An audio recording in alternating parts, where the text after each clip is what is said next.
Hi, I'm Kayleen, and my parents left me, not metaphorically, not emotionally. They pulled over on a dark highway, told me to wait for someone, then drove off like I was trash. They were finally done hiding, no wallet, no phone, no dignity. And just when I thought that night would be the end of me, a black limousine pulled up, one deal, one lie, one dinner pretending to be a stranger's wife, and everything they tried to bury started clawing its way back to the surface. 1. Before we dive in, tell me, what time is it where you are right now and where are you listening from? Drop a comment below, because what you're about to hear might just sound like your story too. It was my 20th birthday, and I remember thinking how quiet the house felt when I rolled toward the front door. Not the kind of quiet that's peaceful, more like the kind that presses against your chest and tells you not to expect much. I had made the reservation 2 weeks earlier, all on my own.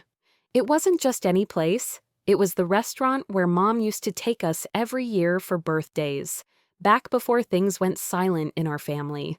She'd always ask them to fold the napkins into maple leaves because she said they reminded her of Vermont, where she grew up. I found one of those napkins tucked in the back of my dresser drawer, still faintly holding the scent of lavender and lemon.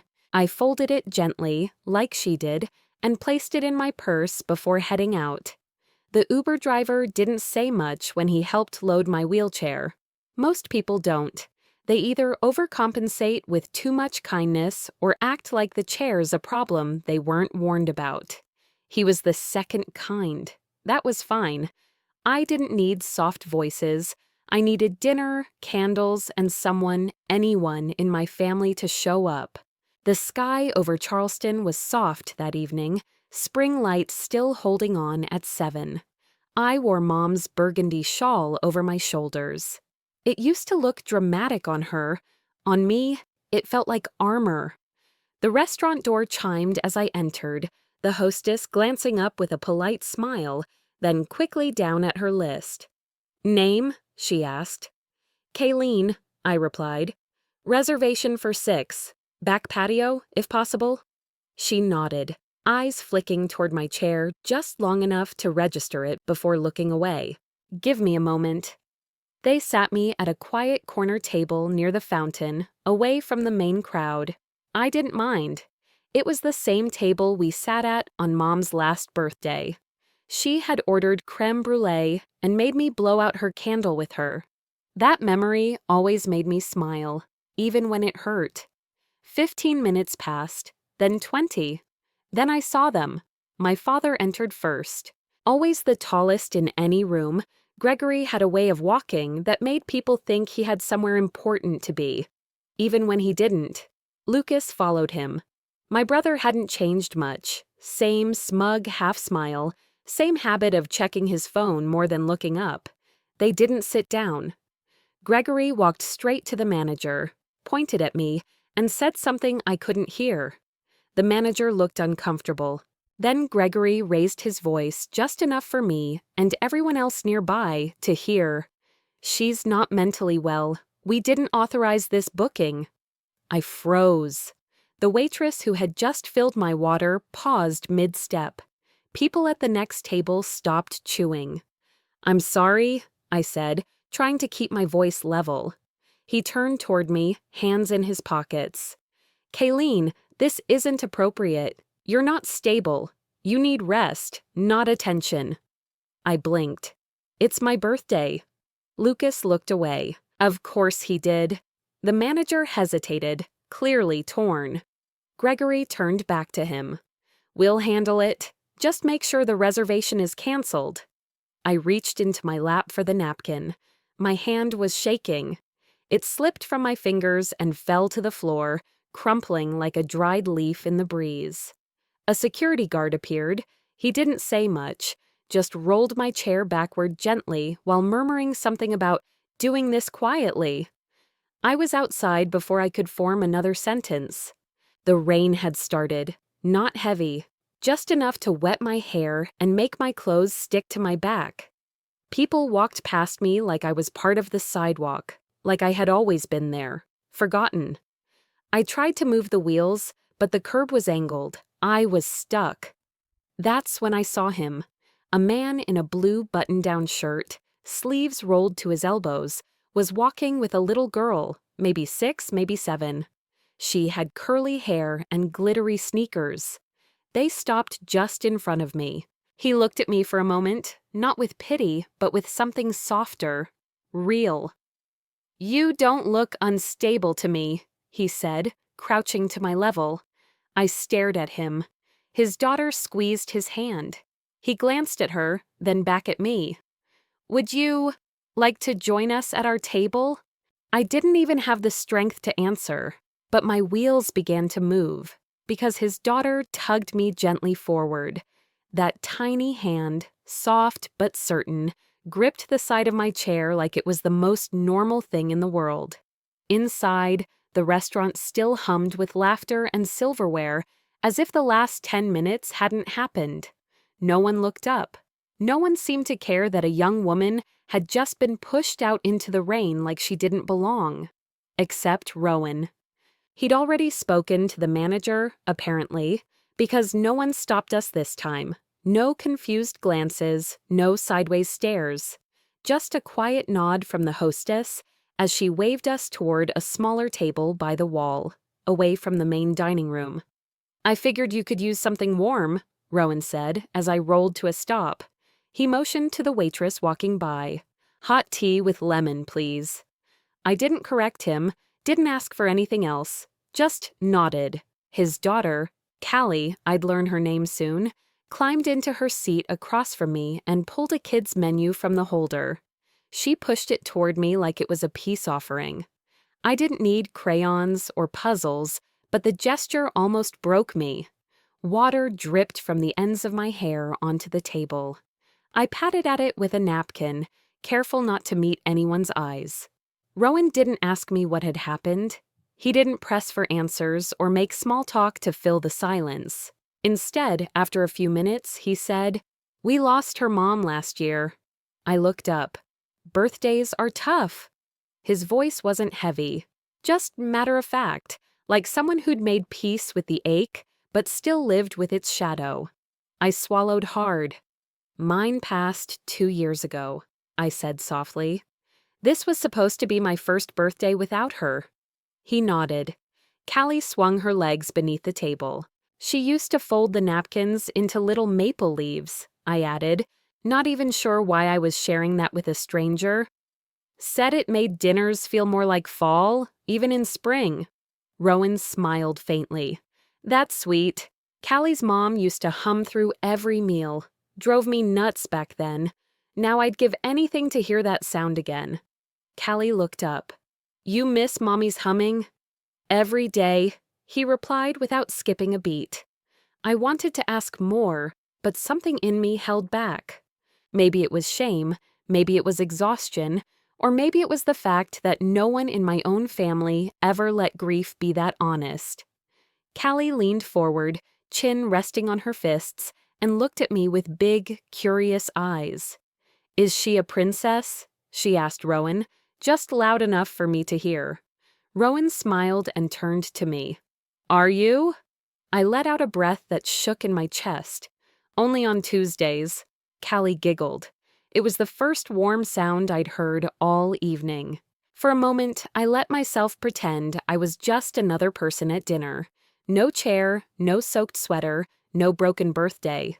But then Rowan asked gently, "Do you want to talk about your family?" I hesitated. My hand moved toward the napkin in my lap, a plain white one, nothing like the maple leaf folded one that now sat crumpled and wet somewhere outside on the pavement. "They don't think I should be seen," I said finally. His brows lifted just slightly, but he didn't ask why. Instead, he said something that cut straight through the fog I'd been living in. "You're here. That's enough." Something in my chest clenched. I didn't know if it was grief or relief or both crashing into each other. The tea arrived, warm and fragrant. I cupped it between my hands, letting the heat soak through my skin. As I lifted the cup to my lips, a flicker of movement caught my eye. A waitress walked by carrying a dessert plate, creme brulee with a tiny blue candle stuck in the middle. My stomach twisted. I knew that dish. It was the same one I used to order every birthday. The same one Mom would insist on, even when she couldn't eat more than 2 bites. I followed the plate with my eyes. She set it down at a large table near the window. Laughter rose from that direction. A boy blew out the candle. Lucas, my brother.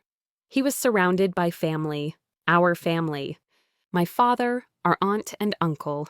My seat was empty, but the cake was there, my dessert, my candle, my day. I looked closer. The name on the little card stuck to the edge of the table read, Vain Party. That was us, and yet here I was, across the room, invisible. Callie followed my gaze. "Aren't they your family?" she asked innocently. I sipped the tea, let the bitterness settle in my mouth before I answered. Not today. I didn't look back at their table again after that. I stayed with Rowan and Callie until the check was paid and the room began to thin out. We said goodbye in the parking lot, under a street lamp that flickered like it couldn't decide whether to stay on. Rowan offered to walk me to my car, but I declined. I needed the quiet. I needed to feel the night without anyone watching me. The drive home passed in a blur of red lights and wet pavement. My apartment greeted me with the same stillness it always had. No television hum, no footsteps in the hallway, just the low buzz of the refrigerator and the faint ticking of the kitchen clock. I locked the door behind me and leaned my forehead against it for a moment, letting my shoulders sag. The folded napkin never made it back with me. I realized that only when I reached into my bag, out of habit, expecting to feel the familiar soft cotton under my fingers. My hand came up empty. For a second, panic flared. Then it faded into something heavier. It felt fitting, somehow, that the last thing my mother had touched for me was left behind on a restaurant floor, damp and forgotten. I transferred into bed and lay flat on my back, staring at the ceiling fan as it cut slow circles through the darkness. I whispered her name once, barely louder than my breath. Sleep didn't come. Instead, my mind slipped backward, to the last birthday she'd been well enough to celebrate. The house had been full that evening, voices overlapping, plates clinking, my father insisting on pouring drinks no one wanted. She'd been thinner then, her smile softer, but her eyes were sharp. She'd called me into her bedroom while the others argued about dessert. She held my hands between hers and said, "They may forget you when I'm gone." I laughed it off, told her she was being dramatic. Her grip tightened. "Promise me you won't forget yourself." I promised. I didn't understand what she meant, not then. The next morning, sunlight crept through the blinds before I was ready for it. I dressed slowly, each movement deliberate, as if rushing might shatter something fragile inside me. The ride to Dr. Lenz's office felt longer than usual, even though it was the same route I'd taken for years. Her waiting room smelled faintly of citrus and old books. She greeted me with the same calm nod she always did and closed the door behind us. We talked about the dinner, about my father's words, about Lucas blowing out candles that weren't his. "Maybe they're right," I said at one point, staring at a spot on the rug. "Maybe I ruined the picture." Dr. Lenz didn't respond immediately. She leaned forward slightly. "Or maybe they're afraid you're the only one who remembers the truth." That stopped me. I told her then about the house, how I'd found out, almost by accident, that the place my mother left me, written clearly in her will, was no longer in my name. It had been transferred to my father 6 months earlier, quietly, legally, without a word to me. "No one told me," I said. "No one asked." Dr. Lenz's expression didn't change, but something hardened behind her eyes. "They didn't just erase my name," I said, my voice steady in a way that surprised me. They erased her too. She nodded once. What would she want you to do next? I didn't have an answer, not out loud. That night, back in my apartment, I pulled my old laptop from the closet, the one I barely used anymore. I set it on the table and powered it on, the fan whining like it resented being woken up. I opened folders I hadn't touched in years, estate documents, emails, scanned copies of paperwork my mother had insisted I keep. I didn't have power, I didn't have leverage, but I still had paper and memory. That was a start. I didn't sleep much after that night. Something in me had clicked, quietly but permanently. And 2 days later, I was still running on that same current, that same simmer that lived just under the surface. The kind of energy that didn't make you shake, but made you see things clearer. I stayed home that Monday, canceled my physical therapy, turned my phone on silent, and wheeled over to the dusty plastic bin I kept under the coffee table. I hadn't opened it since Mom passed. The manila folders still smelled like lavender and old wood. She always kept things tidy, labeled, like she knew someday I'd be the one left trying to figure it all out. My laptop was already open, the fan humming low. I clicked through the folders I had scanned after the funeral, barely remembering what was in them. At the time, I'd told myself I wasn't ready. But deep down, I think I'd known better. Grief wasn't what kept me from reading the documents. It was fear of what I might find and what it would mean if I didn't. About 30 minutes in, my eyes caught something strange in one of the PDFs. It was a scanned property transfer document, dated just a few weeks after the funeral. I almost skipped it, but then I saw my name. Next to the signature line, in black ink, was my own name, written in a hand I didn't recognize. My chest tightened. I clicked to enlarge it, zoomed in until the letters filled the screen. It looked similar enough to pass a glance, but it wasn't mine. I knew how my loops bent, where I paused between the A and the E in Kayleen. This signature had none of that. It was smooth, rushed, someone else's attempt at forging familiarity. I printed it out and fetched a checkbook from my nightstand. I compared them side by side under the desk lamp. No match, not even close. Whoever had done this had either been lazy or confident I'd never look. My mouth felt dry. I rolled my chair back and exhaled hard through my nose. The date on the document made my stomach turn. 16 days after Mom's funeral. 16. The notary's name sat clean and official at the bottom. I whispered it aloud just to hear how it sounded.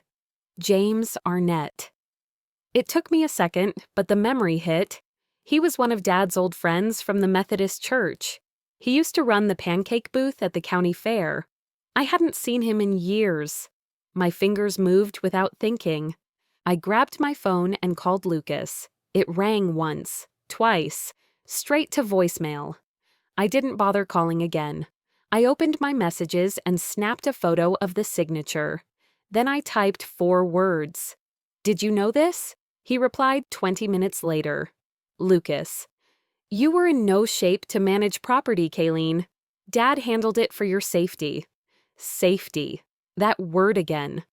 I stared at his message like it was a riddle I didn't care to solve. For my safety. Like being quiet wasn't already the safest thing I'd done. Like staying out of the way hadn't already cost me everything. My fingers itched to call him back, to scream. But I didn't. Instead, I wheeled into the kitchen and grabbed the sticky note I'd stuck to the fridge months ago. Dr. Lenz's number was still there, right below my grocery list. I texted her one line, "I need a recommendation for a good estate attorney." Then I sat in front of the mirror, one I'd avoided since the night of the restaurant. The face looking back at me wasn't tear-streaked anymore. It was taut, firm. I whispered, "They think I'm not stable. Let's test that theory." And for once, The echo in the room didn't sound like weakness. It sounded like a beginning. 3 days later, I found myself gripping the armrest of a polished leather chair in a quiet legal office off Calhoun Street. The building looked like it used to be someone's home. White painted brick, a creaky porch, windows with heavy curtains. Inside, it smelled like lemon oil and old paper. The receptionist offered me water. I declined. I felt out of place. I'd worn a button-down blouse and dark slacks, trying to blend into the seriousness of the place, but I still felt like an imposter sitting under the weight of all that wood and silence. A woman appeared from the hallway, maybe in her early 30s, her blonde hair tucked neatly behind her ears. She introduced herself as Marcy Pender and led me into her office with a soft smile and a slow, purposeful walk. The kind of walk that tells you she reads people before she reads files. Once the door closed, she took a seat across from me, folded her hands, and said gently, "Take your time." I opened my folder and laid out the printouts I'd marked up in blue pen. The transfer of deed, the signature, the notarization. I explained what I'd found, what I hadn't signed, and what I suspected. "I'm not trying to start drama," I said finally, trying to catch her eyes. "I just want the truth." Marcy tilted her head slightly. Truth has a funny way of looking like drama when people aren't used to hearing it. Her tone wasn't condescending. It was measured, almost like she'd said that line before, and meant it every time. She reached for the transfer document and studied the notary seal, her eyes narrowing almost immediately. "This isn't clean," she muttered. I leaned forward. "What do you mean?" She tapped the bottom left corner. "This notarization doesn't meet state compliance. And this," she pointed to the header, "looks like a scan layered over a template. See the difference in the font density?" She sat back and looked at me. "Do you have access to the original will?" I pulled out my phone and emailed her the scanned version I'd kept for 2 years. For the first time, I was grateful I'd digitized everything, even when it had felt too painful to look at. Marcy skimmed the PDF for a moment, then glanced up. "I'd like to run this through some deeper channels. With your permission, of course." I nodded. "You may have a fraud case here," she said. The sentence landed in the room like a gavel. My chest tightened, but not from panic. It was something closer to validation. She walked me out with a promise to be in touch soon. The receptionist smiled again, but I was too deep in my thoughts to smile back. Outside, the sky was still gray. Charleston's spring had a way of feeling damp even without rain. I drove home in silence, the kind that presses on your ears. I tried not to think about how quickly things had shifted. From grief to suspicion to legal terms that now belonged to my life. When I pulled into the driveway, I noticed it immediately. The mailbox door was hanging open. I rarely used it. Bills came digitally now, and most of my communication was through email. But still, I reached inside, half expecting nothing. Instead, there was one envelope. No return address. No postage stamp. Just my name written in black ink across the front. My full name, middle, and all. Like only family ever used. I didn't open it inside. I didn't even wait to get out of the car. I tore the flap with a trembling finger. And what slid out made my heart thud so hard, I thought I'd lose my breath. It was a photo of me, lying in a hospital bed, 17 years old. My wrists bandaged, my face pale. The lights in the room looked yellow, harsh. Like they hadn't been kind to me either. I hadn't seen that picture in over a decade. Hadn't even known it still existed. I flipped it over. On the back, in thin black letters, "Not stable then, not stable now." I sat frozen for a long time. My fingers curled around the edge of the photo, ready to crumple it, maybe even tear it. But I didn't.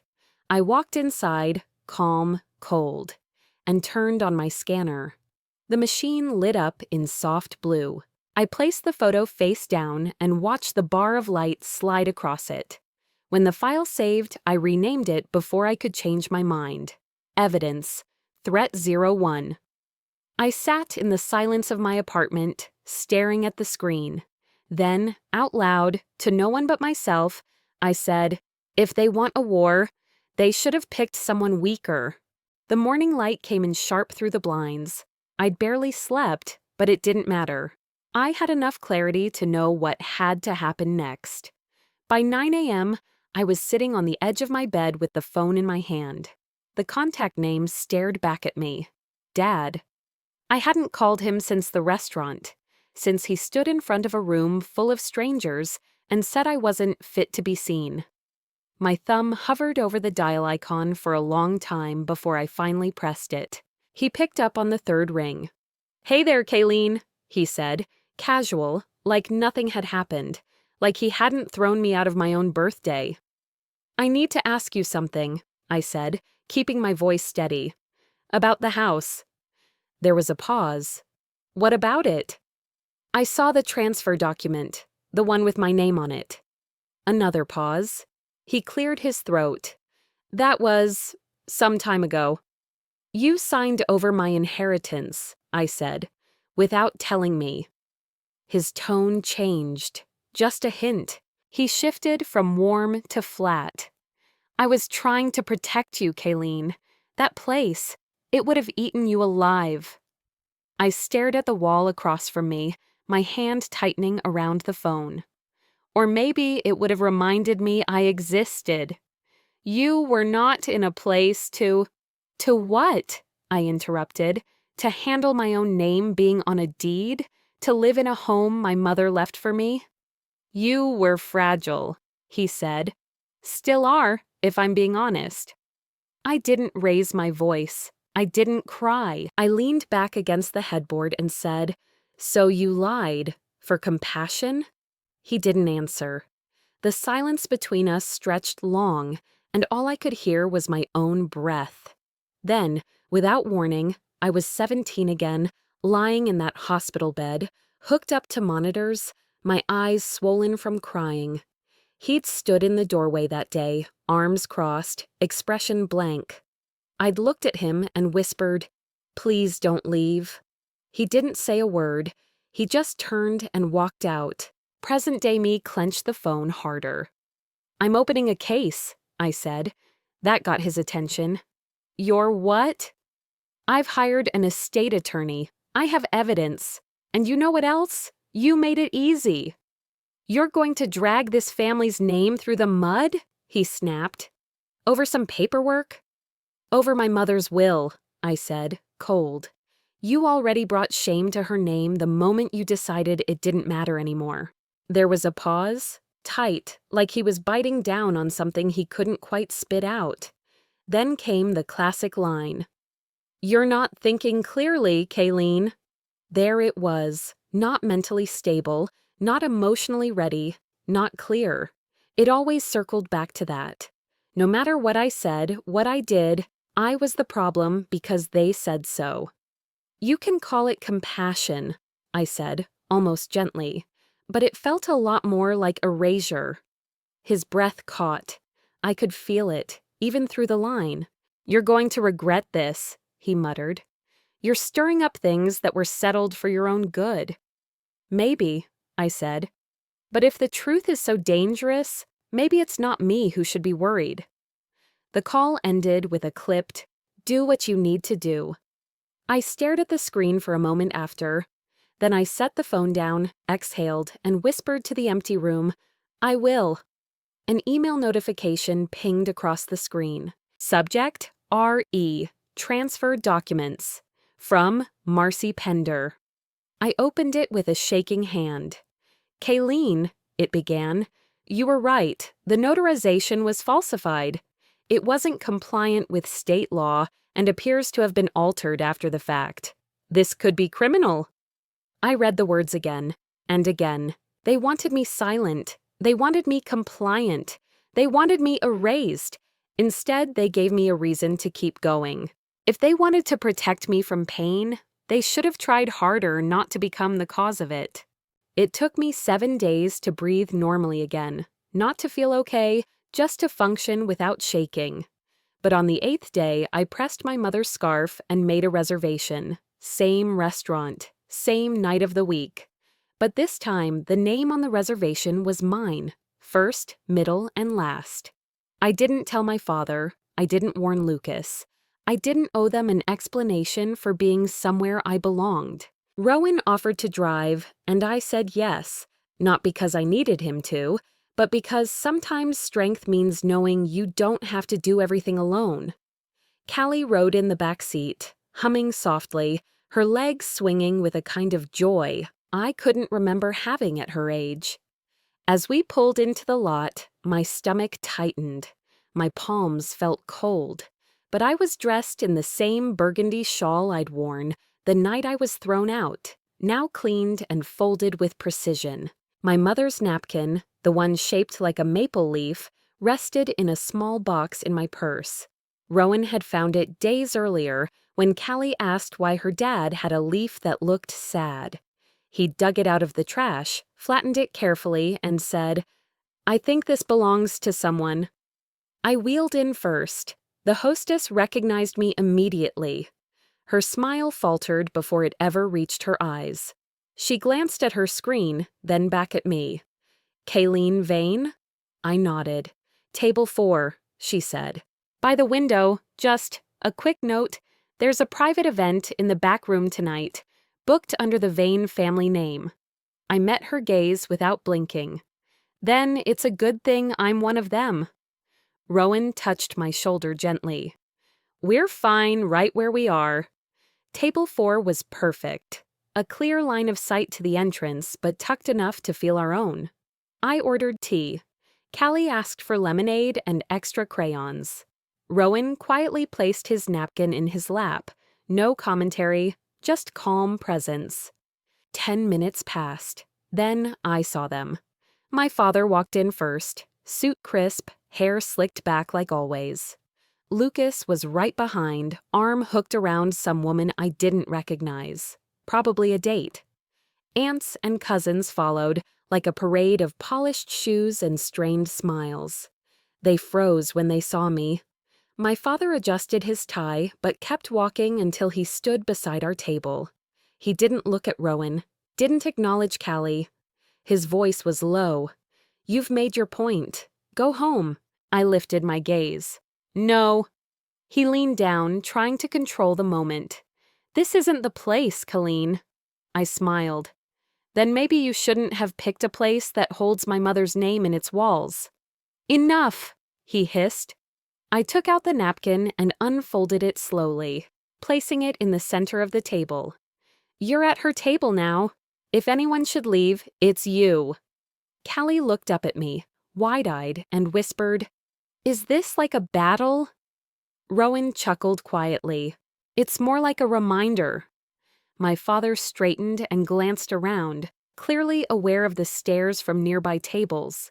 He didn't respond, just turned and walked toward the back room. Lucas didn't look my way once. They disappeared into their private space like cowards hiding behind velvet. I raised my glass of water and held it in the air. No toast, no speech. Just a silent affirmation. A woman seated 2 tables over leaned toward me. "Are you celebrating something?" I thought for a second, then answered, "Just remembering a promise." Rowan nodded. "That's worth celebrating." I checked my phone. 1 new email. From Marcy Pender, subject, update. I opened it, heart steady. Case officially filed. They'll be served this week. I set the phone down and tucked the maple leaf napkin carefully beneath my glass. They wanted me quiet, invisible, erased. But tonight, I was seen, and I wasn't going anywhere. Dessert menus were being passed around the dining room, the soft clink of spoons against porcelain floating through the air. Someone nearby laughed too loudly. Another table debated between chocolate torte and bread pudding like nothing in the world could possibly matter more than sugar and choice. I held my teacup with both hands, letting the steam warm my fingers. Calm wasn't something I felt often these days, but I had learned how to wear it. That mattered. That was when I noticed the two men in suits. They didn't look like diners. No menus, no hesitation. They moved with purpose, scanning the room, their steps measured. One of them caught my eye. He gave the smallest nod, almost imperceptible, like a quiet confirmation. My heart didn't race. It settled. They walked straight past my table and toward the private dining room in the back. The door opened. Voices rose almost immediately. What is this supposed to mean? You can't be serious. This is highly inappropriate. Plates stopped clinking. Conversations thinned. Heads turned. The men moved methodically, handing out envelopes, speaking in low, practiced tones. No raised voices, no drama. Just facts being delivered on heavy paper. Then Lucas burst through the door. He was pale, his jaw tight, the envelope crushed in his hand. He scanned the room like a trapped animal before his eyes landed on me. Of course they did. He marched over, stopping just short of my table. "What did you do?" he demanded. "Have you lost your mind?" I looked up at him slowly.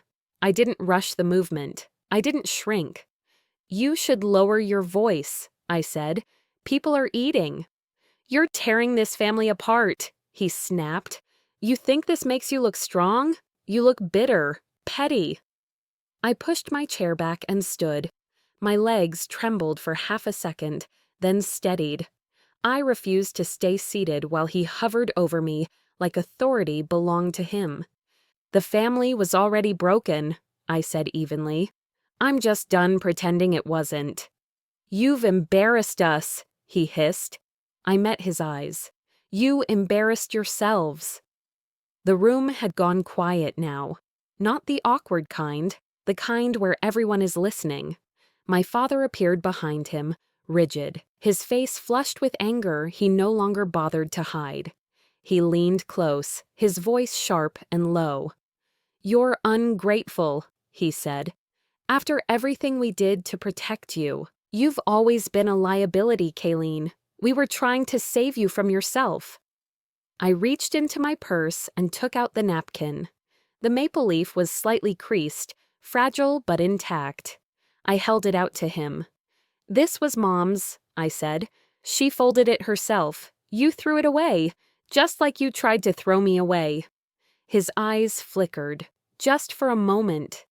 I didn't raise my voice. I didn't shake. Patrons watched in silence. Someone near the bar had stopped mid-bite, fork suspended in the air. "You don't get to call this compassion," I continued. "Compassion doesn't lie. It doesn't steal. It doesn't erase someone and call it love." For a second, no one spoke. Then I turned. I didn't wait for a reply. I didn't need one. Rowan was already holding the door open. The night air felt cool against my face as I rolled outside. Callie skipped beside me, then reached for my hand, her small fingers wrapping around mine with complete certainty. On the sidewalk, I paused and looked back once. My father stood frozen in the doorway, the envelope still clutched in his hand. He looked smaller somehow, older, like a man who had finally run out of control and didn't know what to do with the silence it left behind. "They tried to rewrite the will," I whispered, more to myself than anyone else, "but not the woman." Rowan opened the car door. Callie climbed in, humming again, like the world was already healing in ways adults forget are possible. As we drove away, the restaurant faded behind us, lights dimming, voices rising again, dessert being cleared. They had been served, and this time they couldn't send it back. A few weeks later, I found myself parked in front of the Charleston house again. Only this time, the keys were in my hand. Not borrowed keys, not passed off behind someone's back. Mine. Rowan stayed in the car with Callie, giving me space. He didn't ask questions, didn't try to fill the silence. He knew some moments didn't need narration. They just needed time. The porch looked the same, only older. The wood slats still bowed in the middle, creaking faintly when the breeze shifted them. The brass numbers on the mailbox had tarnished with salt and humidity. But the memory of my mother still lived in the paint, the porch light, the scent of jasmine wrapped around the banister. My hand trembled only slightly as I fit the key into the lock. The click was soft, almost shy. When the door opened, the scent of dust and time hit me first. Not rot, not abandonment, just waiting. The furniture had been covered in off-white sheets, ghostly outlines of chairs and tables standing like forgotten guests at a long-canceled party. I stepped inside and let the door close behind me with a quiet click. It echoed. I stood there for a long moment, unsure of where to begin. Then my eyes landed on the fireplace. There, propped gently on the mantel, was a photograph. I hadn't seen it in years. It was one of the few pictures of just the two of us. My mother cradling me as a baby, both of us smiling at something off camera. Her eyes were tired but glowing. My head was nestled against her shoulder like it was the only safe place in the world. The frame was chipped. The photo had yellowed at the edges. But it was real, untouched, unclaimed by anyone who tried to erase her. I set my purse down, pulled the dust cloth from the couch, and slowly lowered myself onto it. The cushions sighed under my weight, like they remembered me. The silence didn't feel empty anymore. It felt earned. I thought about all the things that had happened in the past year. All the ways I'd been told I didn't belong, that I wasn't strong enough, sharp enough, sane enough. And yet, here I was, sitting in the home that bore the weight of her name, and now, mine. No court ruling could undo the pain, but it had honored the truth. That mattered. There would never be an apology. I had accepted that. My father never called. Lucas didn't text. Their absence wasn't a surprise. It was a confirmation. And yet I wasn't bitter. I didn't need them to say sorry. I just needed them to stop rewriting who I was. I stood and walked through the house, room by room, turning on lights, cracking windows, letting air and light return to what had once been sacred. In the kitchen, I found the old calendar still tacked to the wall. March, 2 years ago.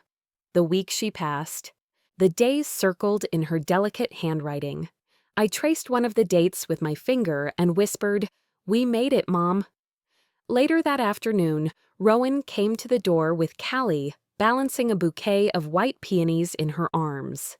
"For the new home," he said simply. Callie rushed past him, set the flowers down on the coffee table, then disappeared down the hallway like she already knew where everything was. Rowan looked at me and raised an eyebrow. "She says it smells like Grandma's house, even though she never met her." I smiled. She's not wrong. Together we began uncovering furniture, opening cabinets, sweeping out corners. It felt more like ritual than cleaning, like reclaiming something from a long sleep. By dusk, the living room glowed with amber light. I reached into my bag and pulled out the napkin, still carefully folded, still shaped like a maple leaf. This time, I didn't tuck it away. Instead, I placed it into a small glass frame and set it on the entry table by the door. It didn't need to be hidden anymore. It had outlived shame, survived betrayal, and found its way home. I walked to the front window and looked out at the quiet street. The trees rustled with wind. A kid rode by on a bike, dragging a kite from his backpack. Life kept going. That was the miracle. "We're home now, Mom," I whispered.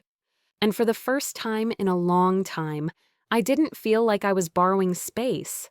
I belonged here. Because she had, because she wanted me to. Because no one could erase the woman who raised me from the bones of this house, and no one could erase me either.